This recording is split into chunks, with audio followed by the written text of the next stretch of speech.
Everything shared here is for educational purposes and personal reflection only, not medical advice. Always work with your own healthcare provider for individual care.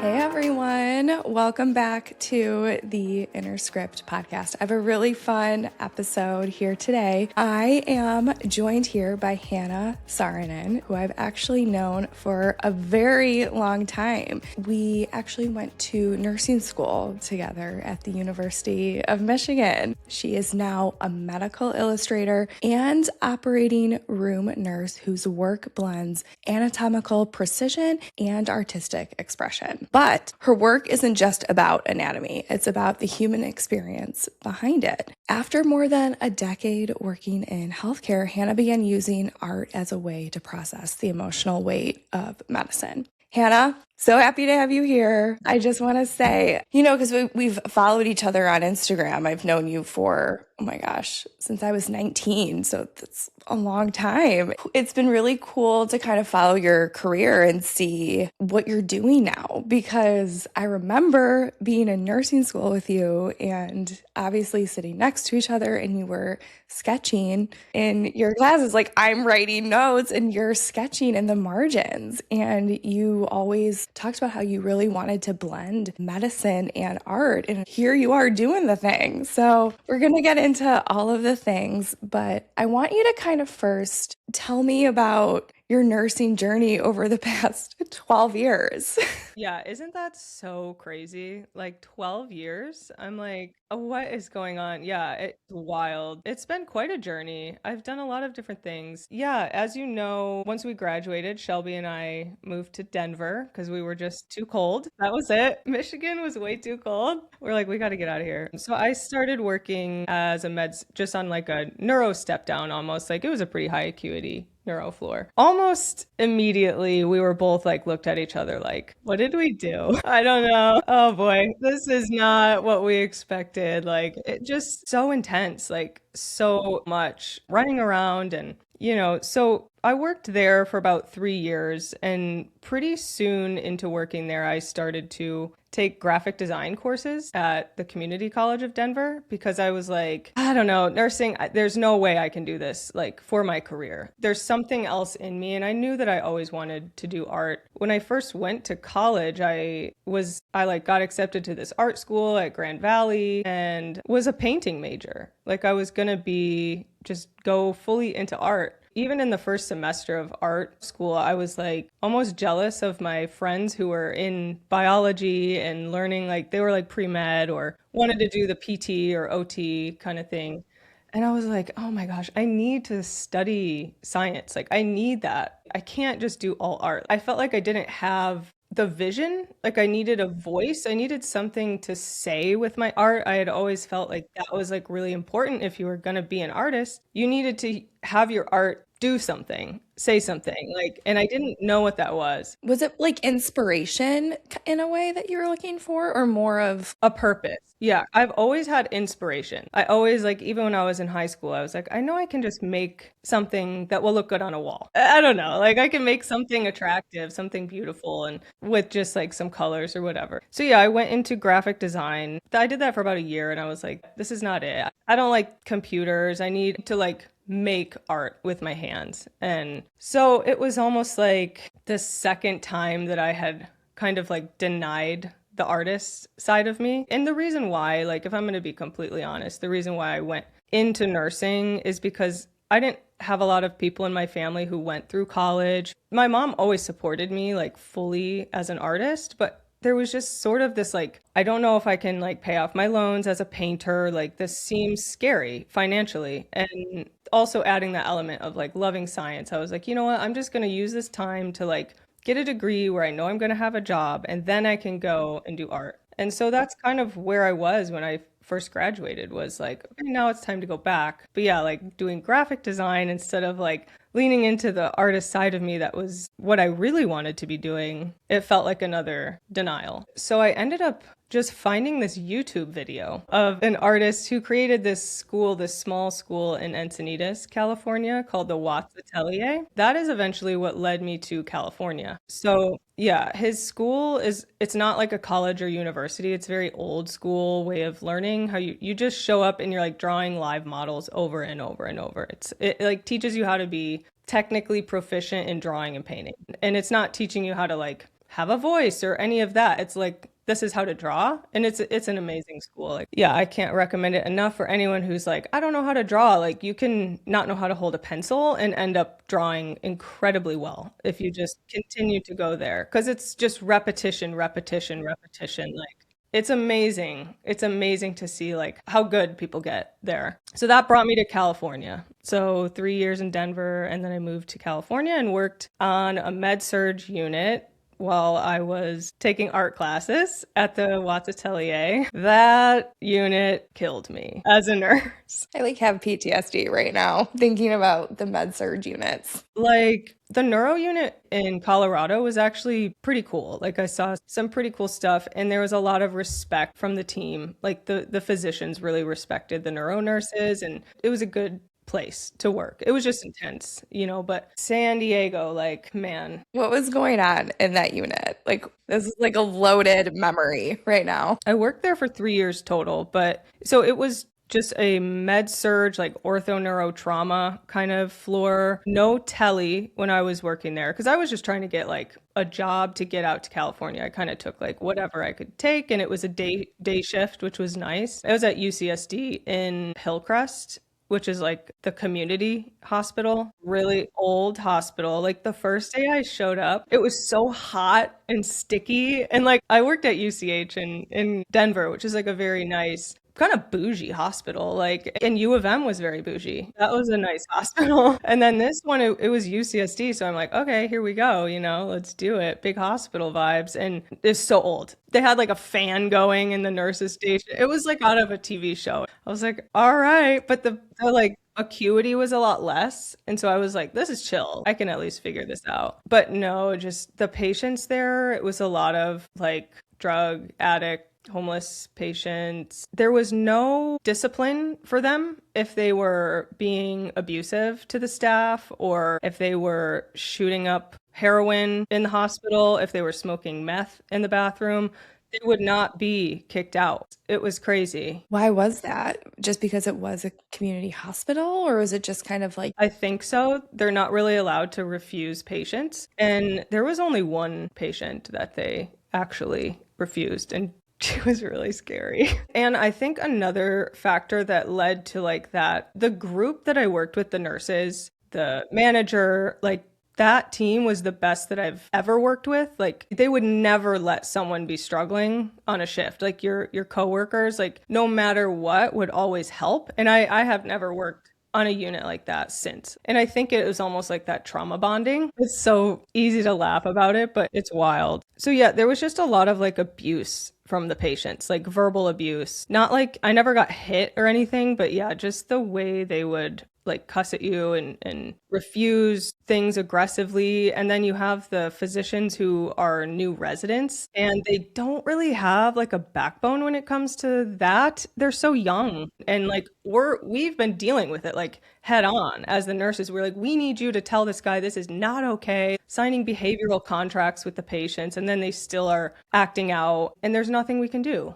Like as the nurse, we have to continue to go in there and give them Dilaudid every 3 hours. That's terrible. And I think like you mentioned, like you didn't get hit, but it's honestly the words, what I remember, because I have been hip groped, hair pulled, like the things that I do remember more are the words that people have said to me. And I'm not dismissing either side of it, but yeah, no, it cuts deep. Like really does. And then you're like kind of, you have to like work yourself up to like go into the room. It gets to the point like that when I was working there, I really did experience burnout. Like it led me to that point. And I remember like towards the end, I would have to like, when you get so much anxiety before work, because you don't know what you're going to walk into. You have no clue.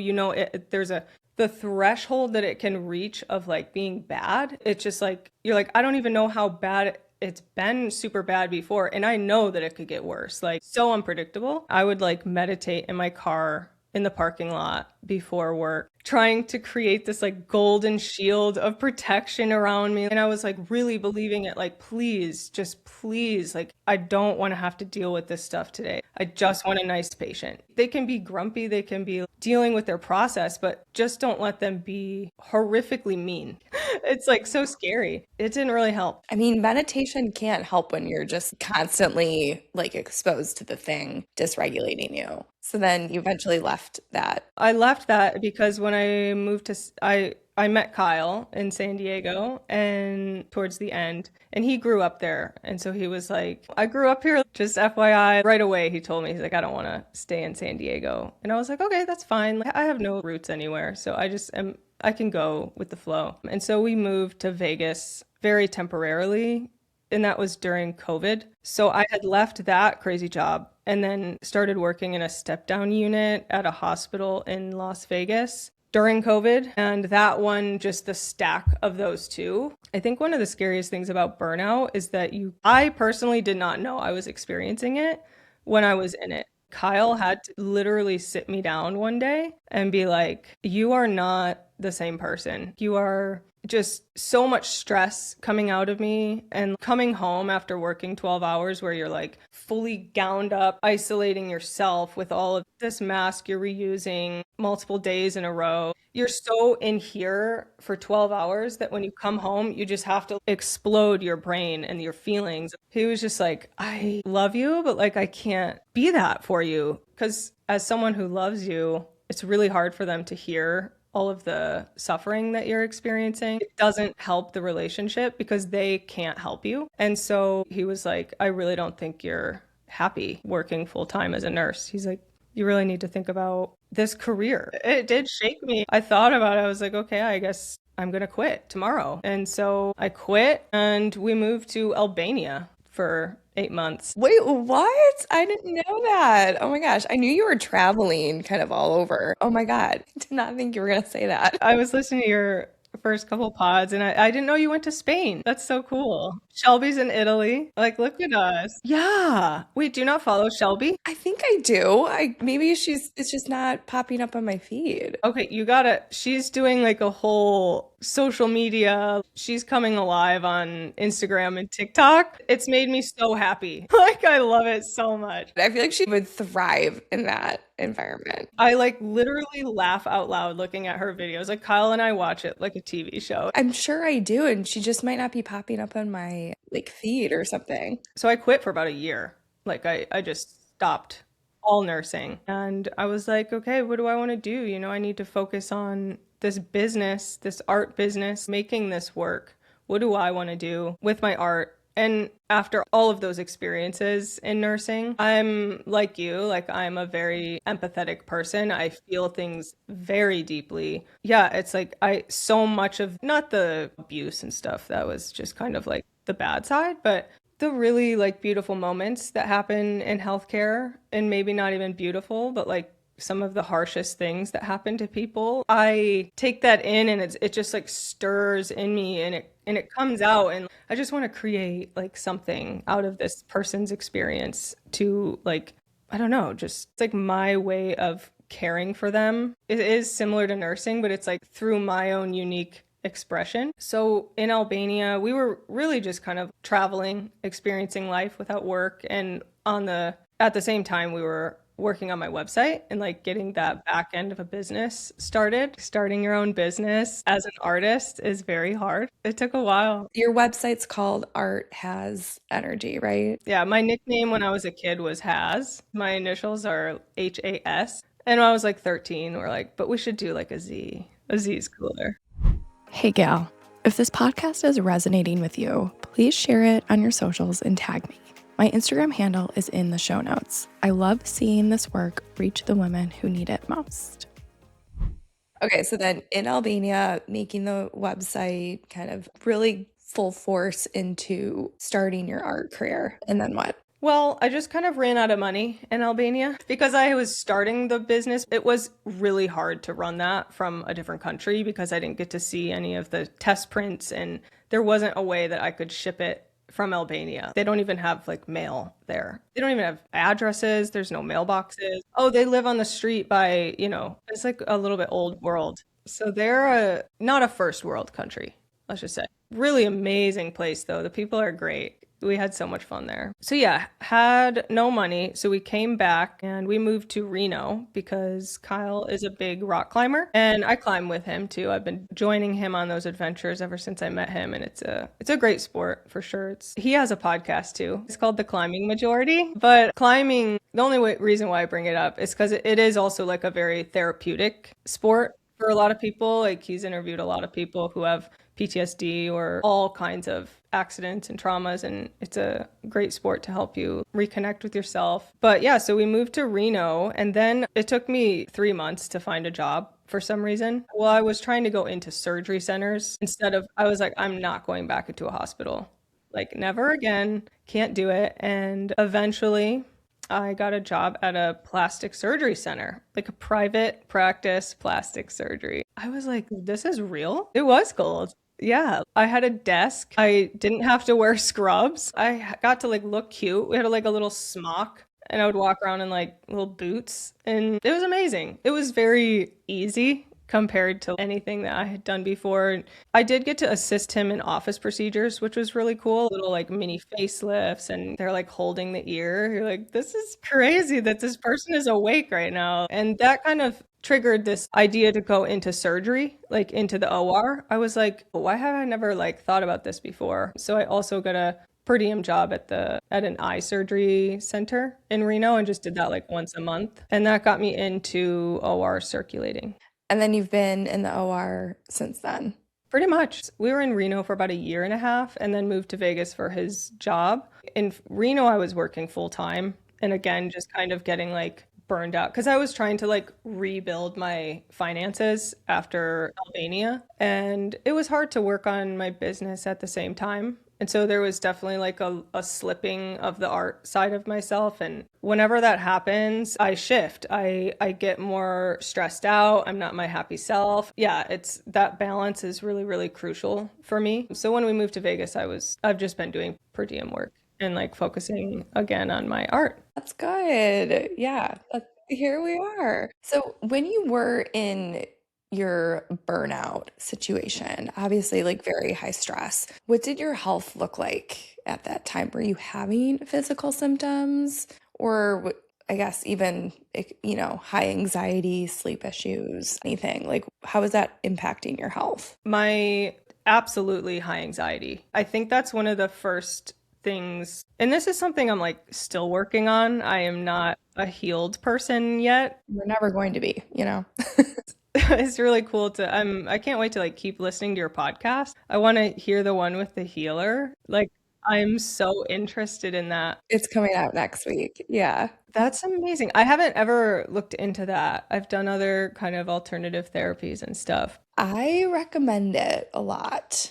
So, I mean, if you're ever in LA, you could go over there and do it. But that was like one of the most transformative things I've ever experienced. I had one session. I think it was more of, for me at least, it was the realization of like how much we just store in the body. And then that led me to really do things kind of on my own to really work on releasing emotions and just getting really in tune with my body. So obviously that one session really helped, but it also helped just kind of reframe my understanding of how emotions are stored in the body and what stress actually does to me personally. So that was kind of the biggest thing. But just that experience alone was really helpful to kind of rewire all of that. Yeah, because I've like heard that concept and I take it in and I'm like, oh yeah, that's probably true. But I'd never really looked into it. And my childhood, I know that I have like a lot of stress, like really, really, really in there. That's my first sign that I'm unbalanced. I get like really anxious, like I run really high. It's almost like I start to see life through like a negative lens where everything is stressing me out and everything is too much and I can't relax and enjoy anything. I also have been on and off of medication for ADHD. And when I'm super stressed, like my symptoms are so bad, whether it's ADHD or chronic stress causing, I don't know, but it's so hard. Like I've seen a different providers and it's hard to kind of navigate that. But I've looked into that too, and it's like that can all be caused from chronic stress in your childhood, and then it all kind of activates each other. So I've always been good at sleeping though. So that's never been, even when I was a kid, it's like no matter how stressed I was, I just at night, like 10 o'clock, I'm done. I just go to sleep. And yeah, I wake up and I just do it all over again. I think what I've really learned through my whole like healing experience, and I'm still learning, I will never be 100% healed. Nobody is. But I think, there's a really cool saying in psychology, if you're hysterical, it's historical. So I think a lot of us, when we're like running on fumes or, high anxiety, reacting in a way where we're like literally feeling like we're having an out of body experience, I really think that's like our childhood selves kind of reacting to a wound that we haven't addressed. So I think that's like a huge part of it too. And that can be very painful to kind of go back and, rewire that your brain to kind of give you the experience that you actually needed in that moment. It's multi-layered as well. As you start to like go through that healing process, I don't want to go on a tangent about this, but I will just like mention it because it is a tangenty topic. My sister works with plant medicines. So I went to Ecuador in 2024 and did her whole retreat, drank ayahuasca 3 times, drank San Pedro, did combo. And I was able to, by the 3rd ceremony of ayahuasca, I was able to finally process this trauma that I had from my childhood with gymnastics. Yeah, and before I went to Ecuador, I was doing little cacao ceremonies with myself, which is just very light medicine. I just sitting in a space, meditating and trying to rewrite narratives I've written about myself and letting go of that negative mindset.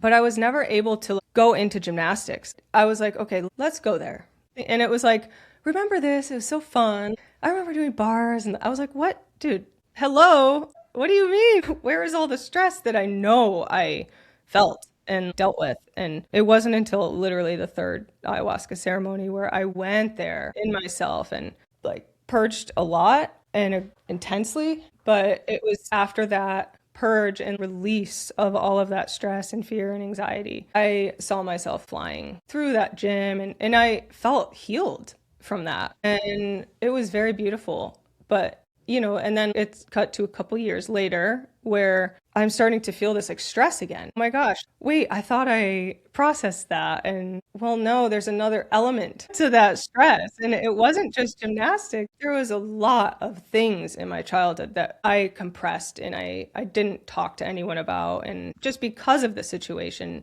I dealt with it and took it in all on my own. And it's like, okay, well now where is that stress lying? And like, how do I get that out? So it's a process and it's layered. So layered. And I mean, I don't think we're ever going to like get it all out, but it's first just having the awareness to kind of reprocess it in a sense. I do remember, and if you don't want to talk about it, you don't have to, but I remember in college, you were experiencing headaches. I don't know how I remember this, but you were experiencing headaches because I remember you were obviously going to school full time. And then I just can't believe you did this. You had clinicals in the morning from like 7 to 3:30. Then you would go to work as a CNA. I was like a tech or CNA for the PM shift, which was 3:30 to 11. And then you'd like do it all over again and then go to school on top of all of it. And I remember you were experiencing headaches. Do you still get those? You're like, yeah, no shit, you had headaches. No, I remember we were talking about it and you're like, well, I can't quit my job. I can't quit school. So I'm not sure, kind of, it's really hard. It's really, really great to have this perspective from someone who remembers me from so long ago. It's very interesting. I can't believe I remember that. I don't know how. Because I was probably stressed out all the time and talking about it. No, but you really weren't though. You're not somebody that, again, you hold it in. You definitely do. But I just remember. I know what you're talking about. I had severe headaches. I saw a neurologist at U of M. Now that you bring that up, I do remember that. I was also having these weird dizzy spells, which I heard you talking about too as one of the symptoms. Yeah, I got an MRI. It was so scary. I was driving the first time it happened and I thought I was going to have a seizure. So I pulled over because it's like my view of the world like flipped and I was like lost my balance. Oh my gosh. And I had them pretty frequently. And they put me on Topamax, which is an anti-seizure medication, a mild one, but still, I took that every day and it went away. So I don't know if my brain was like seizing or something. I do think like stress and the nervous system are so closely linked. I think a lot of neurological symptoms can be due to chronic stress and your body just gets totally overwhelmed because I was having dizzy spells at that time and headaches. I remember, and I was never somebody that got headaches. It was very weird. I just think my nervous system was overloaded and your body literally is just trying to get your attention. Stephanie, hello. Yeah, slow down or wake up or whatever. Get the fuck out. Like, what are you doing? That working was my MO. And it's kind of my natural state. Unfortunately, it's changing now. I don't have headaches at all. I don't have those dizzy spells. Yeah, I don't take meds, but I did for a long time. And yeah, I was someone who had headaches because I had so much just shit in my head. So yeah, thank God. That's interesting because even in high school, like I would go to school, I would go to a practice for some sport that I was doing after high school, and then I would go to work as coaching gymnastics, and then I would come home and do my homework and be up until 1 a.m. doing homework, and then wake up at 5 a.m. and go to school. And so that's not leaving any room for happiness.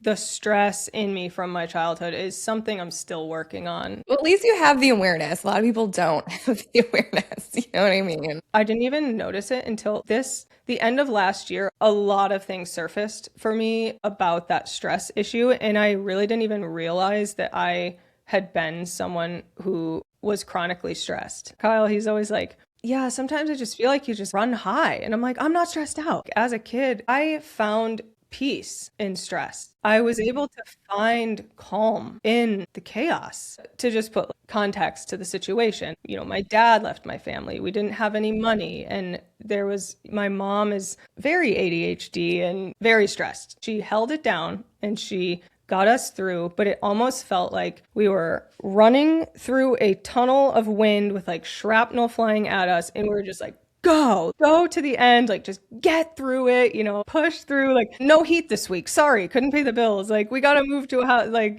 that was my childhood. And then also this like stuff at the gym. I didn't want to tell my mom because she was stressed out. And so then it gets all shoved deep. But yeah, finding calm in the chaos is what I was getting at. And so that became my natural state. I remember even in college, what you're talking about, that crazy stressful. We had, a test this week, a test every week, an exam. And it almost felt like when I would hit that level of crazy amount of stress, I would like feel calm. I remember feeling that. And I was like, this doesn't seem normal. I'm just like, whatever. Or if something's going really well, you're like, okay, wait, something bad is about to happen. Just waiting for the other shoe to drop always. No, and our program was really intense. I went back to school for my master's. Obviously, master's going back to school for nursing, you're enhancing your knowledge pretty much. And it was work, but undergrad was harder. I'm not kidding. They literally whooped us. And I'm like looking back on it, it was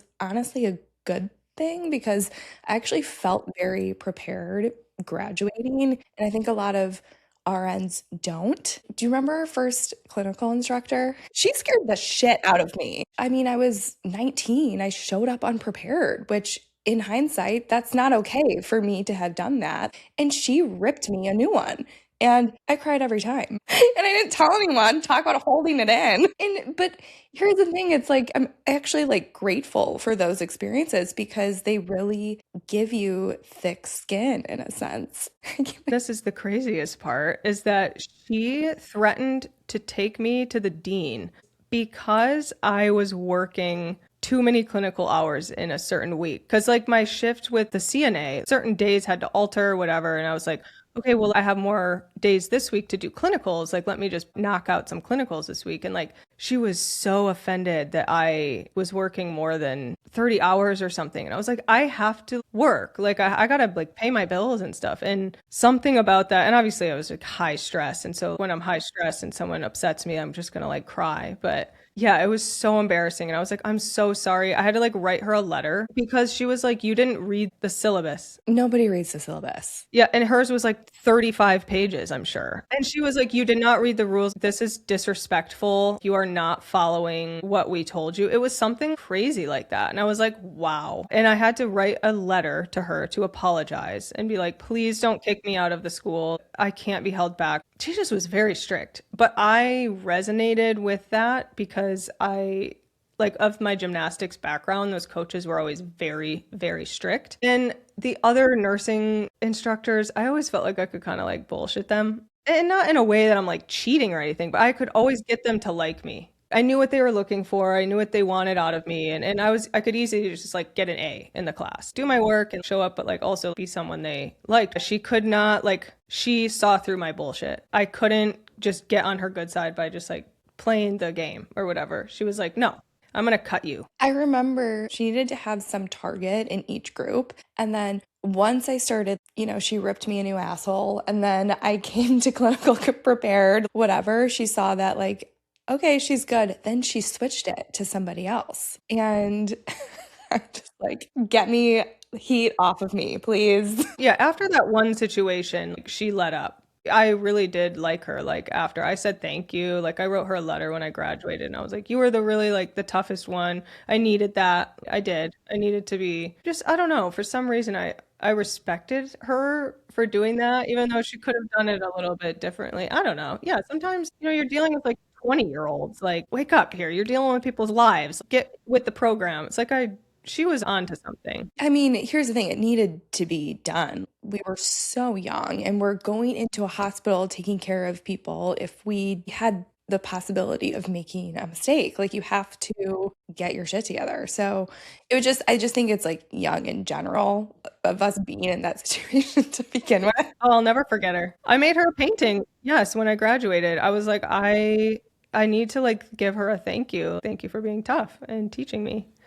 Yeah, for sure. I'll never forget her. I mean, almost getting kicked out. I can't believe that happened. I don't remember that happening. That's crazy. It was a brief moment, but yeah, I was scared. She like drilled me about like what are the ways in which we can like reduce an ICP. It was my first day in the neuro ICU. That's intracranial pressure, you guys. She's like, well, you need to know. I was like, you're right. I'll go look that up tonight and I'll write you a paper about it. And then I think she showed us an EKG and she was like, is this a STEMI or an NSTEMI, which is like a type of heart attack? The level of that, like, I know people in my master's program didn't know that. Okay, I want to get into a little bit more into your art. So was it last year you won an award for best art presentation at the annual Nursing Research and Innovations Conference at UCSD? So that's a conference I've been doing at UCSD since I've worked there. It's this cool like nursing only research conference where usually it's a nurse like CN3 going to get their CN4. And so they have to do their EBP research project. But that conference also integrates art into it. And it's mostly art created by healthcare providers. It ranges from like poems to photography. But that conference is where I initially did start to like connect the two, connect art and my experiences as a nurse. The project I did last year, I interviewed my brother who has ulcerative colitis and my friend Corey who has Crohn's disease. And I've always had this like inspiration to make illustrations about diseases. I know that sounds like grotesque, but it's not. Like if you see the illustrations, it's not meant to portray it in its negative light. If anything, it's a raw, definitely trying to turn it into something beautiful. And I know that's probably hard for someone to hear if they do have a chronic disease because it's like, well, I don't have that experience. And so sometimes it's hard for me. It's like, I don't want to be a part of it. It's more of this, it's just the art. Like it's what I'm using to transmute your experiences and try to hold up a mirror to show you how strong you actually are with your resilience in this disease. That is one thing that my empathetic side as a nurse has just seen so much is this resilience in people and this ability of people to find acceptance, like truly find acceptance, which doesn't come easily. And people are often on decade-long journeys with themselves when it comes to chronic diseases. Even my brother,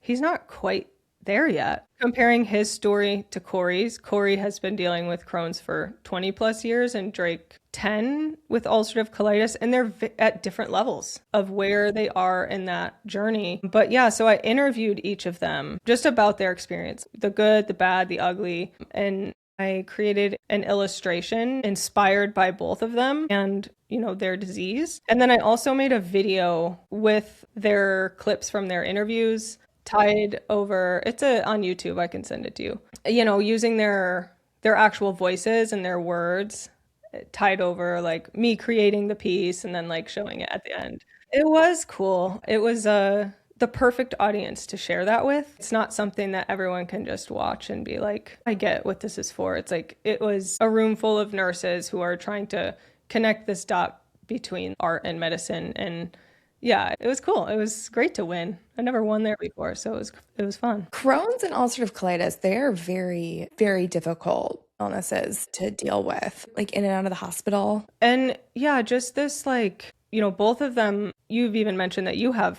issues with your gut. Like the gut is so connected to our core. It's so much more than we think. And also their life experiences are so different than mine. I don't have to think about where a bathroom is when I walk into a place. And my brother, he's been dealing with that since he was like 19. And they also talk about this fatigue that comes with their disease. Even though I've had a flare up for a week or so and it's better, he's like, I'm better. People are asking, are you better? It's like, yeah, I feel better. My gut is better. But he's like, there's this period where you're just like so wiped out. And it's all of those little things that we don't really understand or know because we don't experience it. And so that all adds to that, how I see them as just like such warriors and such strong people. So yeah, I created this image inspired by the Ouroboros snake, which is eating its own tail. I was on your website looking at your art pieces and I was like, that's got to be the piece that won. It was so cool. Yeah, so it was almost like this snake that was the small intestine wrapping around this large intestine that is made out of broken glass and to show the ulcers in the colon. But the snake is intertwined with the intestines, but also wrapped around it in a protection. Because, a snake is both a symbol of good and bad. Yes, it's a disease. There's pain, there's suffering, and it's like this like dark side. But a snake is also a symbol of strength. And so it's like, I wanted to create that to show them that you are strong, to remind them of their strength. Yeah. And also acknowledge the bad portion of it too, which is validating. So when you're creating a piece of art, I know you talked about your two friends or your brother and then a friend of yours dealing with ulcerative colitis and Crohn's. What have been some of your other intentions or inspirations? Because on your website, there's a lot of drawings or paintings with the pulmonary system, the lungs.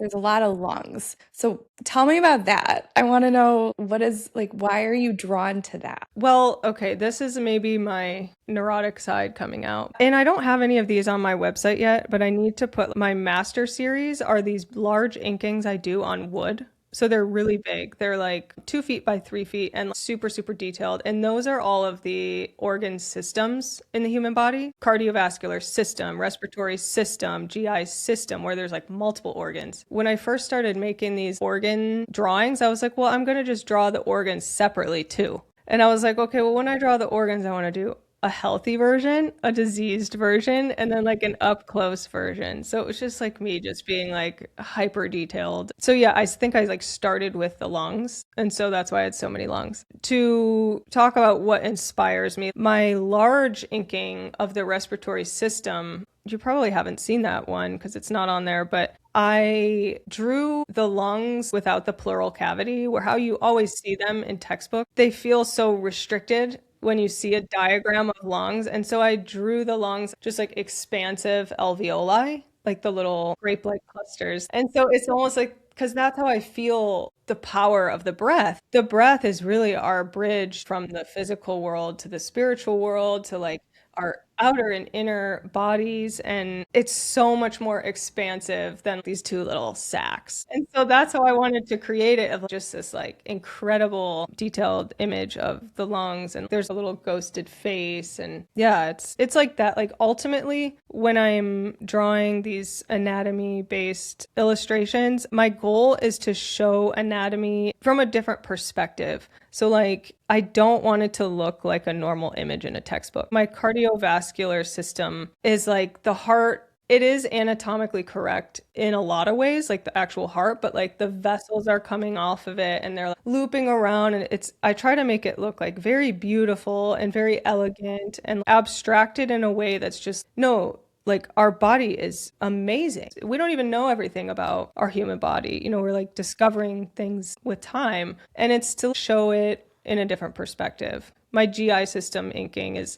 you know, the stomach is kind of like, the pancreas is like wrapping around. It's moving, it's flowing. It's not like a dissected dead organ, you know? It's like, I'm trying to show it as this is life. This is what we are. We're made of this very beautiful, all these cells coming together to just make us sit here on a podcast. Was it pathophysiology where you really wanted to sketch the human body? Was that class? I think that was when I first met you, but you were drawing all of these things. And to be honest, that class was my favorite class we took because it showed the complexity of the human body and like homeostasis. And like we literally were taught things at the cellular level, which is crazy. It probably was, because that was one of my favorite classes for sure. Learning how diseases attack you and how your body can fight it back, but also it starts to change. Yeah, the body is so good at trying so hard to find balance. And yeah, I don't really remember even like what I was drawing back then, but I'm sure I was drawing something like. I just have these weird memories. Like I would like look over and I'm like writing furiously and you're like catching the lungs and the muscle tissue. And you're telling me you're like, I love triangles. I'm like, why? Because I'm just like, we come from two different brains, you know? And you're like, I just love what they symbolize. And I'm just like, oh my gosh, I wish I could be creative and artistic like you. So why triangles? Like I've got to be curious about that. They symbolize balance and strength and change. As far as like a shape is concerned, it's different. It's not like a square. A square doesn't give me anything. A circle is symbolic, but just kind of boring. And like a triangle is just, look, my engagement ring is a triangle. I love that. Kyle knows me so well. He does. Oh, look, you're saying boyfriend, but fiance. Fiance. I just love triangles. Yeah, it's not like too deep, but it's just like, it's never gone away. Yeah, no, I was just curious because I remember you sketching. Like, I love triangles. My memory is so weird. Well, mine's bad. So I'm really loving these old memories getting planted back into my head. This is amazing. For sure, diseases inspire me. Just learning about the body. As an artist, being inspired to create something, it hits you here. And then for me, it goes up here. I feel something and I'm like, oh my God, like that is so cool. And then like the more I study about it, which is usually anatomy or a disease or something, I'm like, wow. And that is like even more. Now I just want to draw all the little things and like learn about it while I'm creating. But yeah, those drawings in nursing school, like I remember I drew the nephron loop in the kidney where all of those crazy electrolyte exchange. And I had that like locked. Every time we had a question about the nephron loop, I was like, oh yeah, it's the potassium there. And because I remembered it, like I could just go back to that drawing. And so it really did help me too. You know, I would study like with you and Shelby, and Shelby just could absorb everything like and just spit it back out. And then you had like your drawings and it was like the perfect duo. I don't know what I contributed, but yeah, it was like the perfect avenue to study. Yeah, it really helped. It really helped for sure. Those tests were crazy. So you mentioned, you know, kind of being inspired by, I guess, some of the patients you've seen where they're dealing with chronic illness. Some haven't accepted it, some have. Are you more, I guess, drawn to the people who haven't accepted their illness? Is it more a way as an inspiration or not so much? There's one that always sticks with me. This man who was diagnosed and actively dying with a tumor in his stomach. I created this inking based on him because it just hit, like, he was on our unit for a while, but he was on hospice and trying to get him home to just like at least be home with his family. But he was fully connected to like an NG tube. Like you could smell, like his stomach was rotting. You could smell it in the entire unit. It was so bad. And this man was permanently nauseous for 24/7. I just want to say, guys, an NG tube is a nasogastric tube. It's like a plastic tube that goes into your nostril, into your stomach. The tumor was just eating his stomach. And so he was constantly retching, constantly nauseous. The absolute like epitome of hell, of what I would think like the experience of hell to be. And he would always look at us and just be like, thumbs up. He'd be in the wheelchair going around like, I'm doing okay. You know, like thumbs up every day. So smiley and just so at peace somehow. And I just remember, I was like, wow, I am not where this man is. He is on another level. And that to me was like real acceptance of death, pain, suffering, what was handed to you. It was just so profoundly beautiful to experience and to be around him and to just care for him. And he eventually did go home on hospice. So he was able to like go home. But everyone in the unit kind of felt it too. You know, we're like, gosh, this guy is like, something is just like so beautiful about him. But at the same time, like the people who are dealing with something in the moment and it's raw, like there's this patient who on the neuro unit, like she couldn't really communicate this, but her caregiver told me, because she had a brain tumor and it was like changing how she was acting. And she told her caregiver, she's like, you know, she tells me all the time that this tumor feels like a monster in her head. And I'm like what? Like I have no connection to that experience. And I feel so, you know, like I'm sad. I don't know how to help her. And to me, like the artist in me. So I went home and I like drew a mandala of like a brain with the tumor, but it wasn't ugly. I didn't want to make it like ugly. And so I brought it to her the next day and I was like, I made this for you. And she was so appreciative and just like to feel seen, to feel heard. And to see it in a way that's like, it's beautiful. It's my way of showing love and care. So it's whatever. It's just the raw life experiences. Whether you're accepting it or not, I still feel like that strong impact and inspiration to make something out of it, to like recognize what you're going through. I mean, just the world of medicine is so wild. It's intense. So wild, so intense. So where do you see your art? Like what's like kind of your end goal? Like what would you love to do? You're obviously already doing so much, but do you have something else, like something you were kind of striving to? My end goal, I've always seen my art ending up in hospitals. Like I could see it being like doing like a big cardiovascular inking or painting or piece of art for the cardiac unit. Doing artwork that's more related to what those patients are experiencing in their bodies than trying to just show them some horses galloping through a field. You know, there is a lot of science behind like showing nature as art in hospitals is like very helpful. It brings a sense of calm and peace, and there are certain colors that they think about and use. But I think there's like something missing with helping people connect to themselves and what they're actually dealing with. One of the first pieces I made was esophageal varices because we were dealing with a lot of like liver failure patients. So yeah, esophageal varices are basically varicose veins in your esophagus that you get when you have end stage liver failure. And they're like this scary thing to have because they can rupture and you will likely die if you're not like in an emergency room. That painting actually ended up getting like hung up on the unit. Yeah, it was interesting just to like walk around with my patients and like to have people be like, oh yeah, she painted that, or like I painted that. And I'm like, do you know what that is? Because it was kind of like abstracted. Just this interesting connection of someone who has liver failure to look at that painting and to just, there was like this connection and this moment of them going a little bit deeper. And it's like when you're in the hospital, they're just like so mind-numbingly just like bored and trying to get through. And it's like this can give them just a second to be present with themselves and their disease and their reality. It doesn't, you know, need to be diseases in hospitals and on the walls, but just like stuff related to what they're experiencing. I just think that a lot of people aren't aware of, you know, their own diagnoses. Yeah. How many people have a stroke and they're like, yeah, my arm doesn't work anymore. It's like, well, it was your brain. There was a stroke in your brain that like, they don't even understand that. And you're like,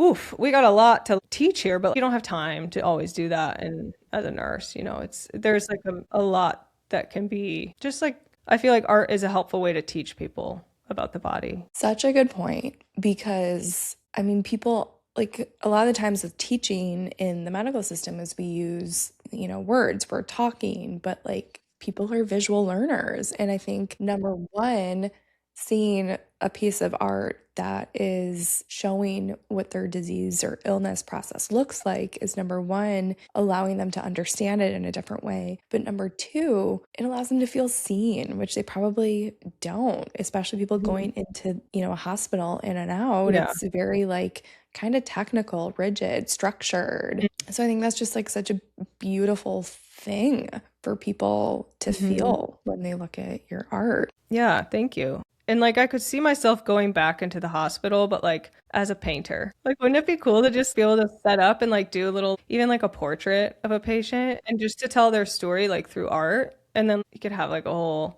display at the hospital and like, I don't know, just stuff like that. It's never been all nursing or all art for me. And it's taken me a long time to accept that I am actually both. I am walking the line of both, mostly art, but it's okay that I can't fully step away from nursing because I love the health world. It's what inspires me the most. Well, yeah, I hope I can get to the point where I don't need to like just be doing shifts. The OR though, it takes all of that drama and stress away. Like it's just repetitive and it's cool because you actually get to kind of like see the action. So it's been a nice healing reconnection with nursing for sure. The OR. I'm so glad you found something in nursing that isn't burning you out, because it's very easy to get burnt out in the hospital system. All right, so before we close, where can people find you? So if they want to look at your art, where can they find you? Website, social media, all the things? Yeah, I'm on Instagram at ART_HAZ_energy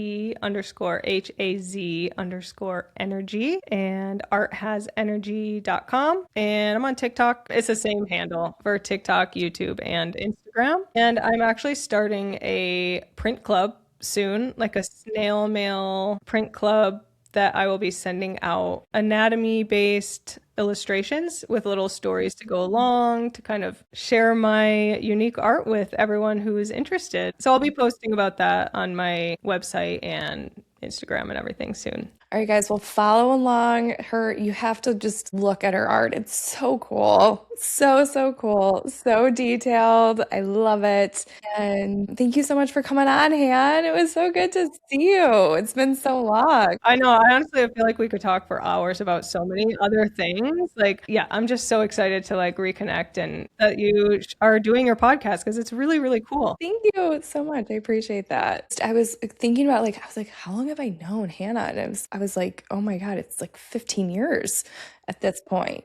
And I'm like, Jesus, like crazy. But it feels like no time has passed. It's been 12 years since I've seen you, I'm happy you're doing so well. Yeah, you're thriving, that's for sure. We're trying to thrive always. It was so fun to have you on. And then if you guys have any questions, feel free to send me a DM on Interscript Pod on Instagram. If you have any questions for Han, you can send her a DM too. Her information will be in the show notes as well. I hope you guys have a wonderful rest of your day. Chat next week. If you want to connect with like-minded women and dive deeper into these conversations, join my Patreon community. There's a free option, and it's where we can talk about each episode together. The link is in the show notes, and I can't wait to see you there.